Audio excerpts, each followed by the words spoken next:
All right, welcome to The Explainer. Today we are digging into a single idea that could honestly change everything for your career, the huge difference between being a pleaser and being a leader. So let's get right into it with this question, because it really gets to the core of success at work and, frankly, your own sanity. See, on the surface, these two things might seem kind of similar, right? But I'm telling you, one of these paths leads straight to burnout, and the other, that's how you build an empire. First up, let's talk about something a lot of us do, usually with the best intentions. We'll call it the pleaser's trap. And trust me, it's this really subtle but powerful force that is so easy to get caught in. Okay, let's be super clear about this. This is not about being kind. It's not about being a good teammate. A people pleaser's yes is driven by a deep fear, a fear of conflict, of rocking the boat, of just not being liked. They end up saying yes to pretty much everything, which means their own work gets pushed aside, their boundaries just disappear, and sooner or later, the results start to suffer. It is an absolute fast track to feeling exhausted and resentful. So what's the alternative? Well, it's not about becoming some cold, uncaring robot. Not at all. It's about shifting into a totally different mindset, what we're going to call the people-first superpower. Now, this is where it gets really interesting. Look at this formula: high empathy plus high accountability. The high empathy part means you genuinely, truly care about your people. But, and this is the absolute key, it is paired with high accountability. You're not there just to make everyone happy. You're there to hold a high standard that actually helps everybody grow and achieve more together. So the most important thing to get is what's really going on under the hood. The core motivation behind these two approaches, well, they are worlds apart. And this slide just lays it out perfectly.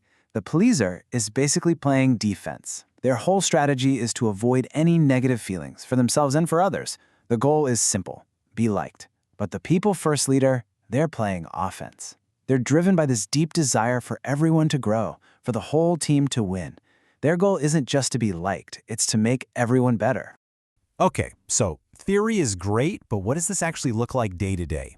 Let's put it to the test with a classic scenario that I guarantee we've all been in. Just picture it. You're sitting in a meeting, a colleague pitches an idea, and you immediately see like 3 huge problems that could sink the entire project.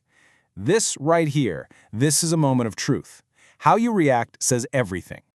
The pleaser's reaction is almost instant. They just smile and nod, right? Because that feeling of disagreeing is it's too uncomfortable. So they choose a moment of peace over the long-term success of the project. The leader, on the other hand, does the complete opposite. They separate the person from the idea.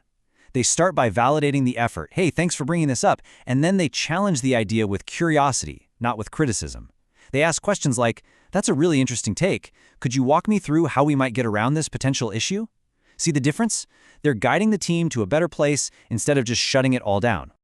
So why go through all that trouble? Why choose the more difficult path? Because pleasing might feel easy right now, but leading is what builds something that actually lasts. And the long-term rewards? They're huge. Loyalty isn't earned by just being nice. It's earned by being a shield for your team.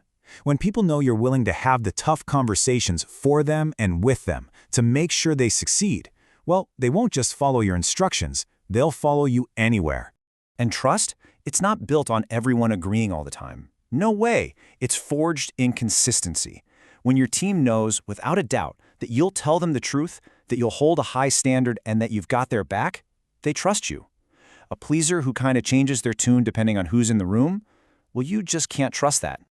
And really, this is the bottom line. Pleasing just keeps things as they are, which usually leads to mediocre results.